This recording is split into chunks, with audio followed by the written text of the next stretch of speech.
কেউ কেউ যখন বলেন যে এই স্বৈরাচারের পুনর্বাসনের কথা বলেন, তখন বিপজ্জনক বার্তা যায় জনগণের কাছে।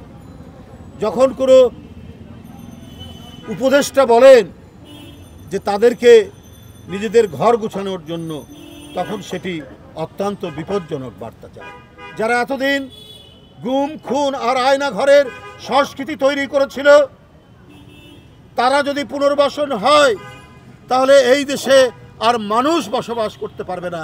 এই দেশ হবে জল্লাদের উল্লাস ভূমি। এইখানে গণতন্ত্র, কথা বলা, মত প্রকাশের স্বাধীনতা চিরদিনের জন্য কবরস্থ হয়ে যাবে, গোরস্থানে চলে যাবে। সুতরাং এখনো যারা গণতন্ত্রের সুফল ভোগ করেছেন, আন্দোলন এবং বিপ্লব, জুলাই আগস্টের হয়ে অ্যাডভাইজার হচ্ছেন, বিভিন্ন পদে যাচ্ছেন, তারা যখন এই ধরনের বার্তা দেয়, তখন এটা সাংঘাতিক ধরনের একটা মরণঘাতী বার্তা জনগণের সাথে দিচ্ছেন, যে স্বৈরাচার তাদের পুনর্বাসনের যখন বার্তা তারা দেন, বলছেন তারা ঘর গোছাতে, আর যারা আন্দোলনে ছিল তাদেরকে বলছেন ঠ্যাং ভেঙে দিতে।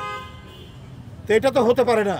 আজকে বিভিন্ন জায়গায় সেই স্বৈরাচার যারা গুম খুন এবং আয়না ঘরের সংস্কৃতি চালু করেছিল, যারা গণতন্ত্রকামী মানুষকে সেইখানে ধরে নিয়ে গিয়ে বছরের পর বছর আয়না ঘরে আটকে রেখেছিল, যাদেরকে হাত পা পঙ্গু করে দিয়েছে, যাদের জীবন কেড়ে নিয়েছে, সেই সমস্ত পুলিশ কর্মকর্তাদের এখনও ট্রেনিং দেওয়া হচ্ছে।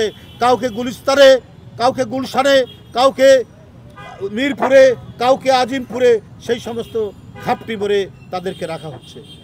এইটাই যদি উদ্দেশ্য হয়, এই অন্তর্বর্তীকালীন সরকার, যাদের উপরে প্রায় ১৫০০-এর অধিক শিশু, কিশোর, শ্রমিক জনতার আত্মদানের মধ্যে দিয়ে তারা আজকে অন্তর্বর্তীকালীন সরকার প্রতিষ্ঠা করেছেন, তারা যদি এই পন্থা অবলম্বন করেন, তাহলে এই দেশে এক ভয়ানক পরিস্থিতির দিকে তারা দেশকে ঠেলে দিচ্ছে।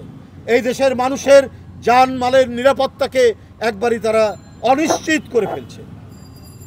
এইটা কখনোই হতে পারে না।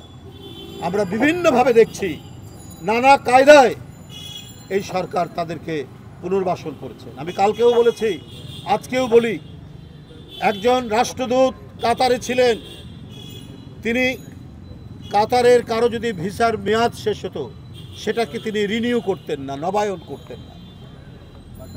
করতেন না।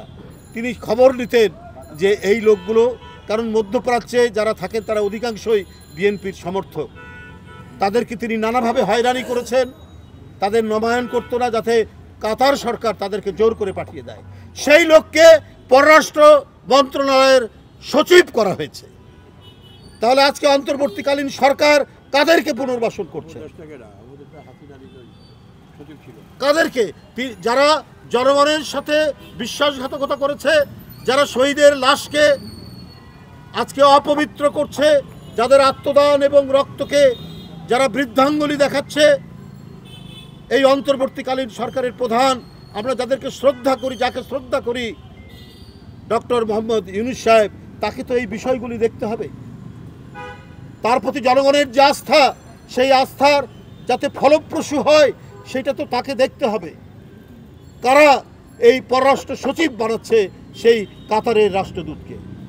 এইভাবে বিভিন্ন জায়গায়, একটা কথা হলো, একটা সরকারে অনেক ধরনের লোক থাকতে পারে, নিরপেক্ষ লোকও থাকতে পারে, যে কোনো ভূমিকা রাখেনি, কিন্তু যারা শেখ হাসিনার মতো ফ্যাসিস্টকে এবং তার শুভদৃষ্টি নেওয়ার জন্য যারা বিরোধী দলকে দমন করতে সক্রিয় ভূমিকা পালন করেছে, তারা যদি আজকে গুরুত্বপূর্ণ জায়গায় তাদেরকে বসানো হয়, তারা যদি পররাষ্ট্র মন্ত্রণালয়ের মতো একটি গুরুত্বপূর্ণ মন্ত্রণালয়ের সচিব হয়, তাহলে সেই সরকার অন্তর্বর্তীকালীন সরকারের দুর্বল হয়ে যাবে, প্রশ্নবিদ্ধ করবে।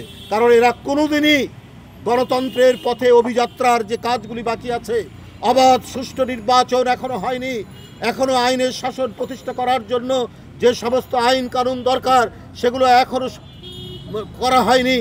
নির্বাচন কমিশন থেকে শুরু করে আরও অনেক যে কাজ আছে, বিচার বিভাগের স্বাধীনতা, এগুলো এখনো নিশ্চিত করা হয়নি, সংস্কার করা হয়নি, তার আগেই যদি পররাষ্ট্র মন্ত্রণালয়ে সচিবের মতো একজন বিতর্কিত এবং শেখ হাসিনার সহযোগীকে যদি বসানো হয়, এইভাবে যদি বিভিন্ন মন্ত্রণালয়ে যদি বসানো হয়, তাহলে এই দেশ এবং এই জনগণ এবং ১,৫০০-এর বেশি যে শহীদ, সেই শহীদদেরকে অপমাননা করা হয়।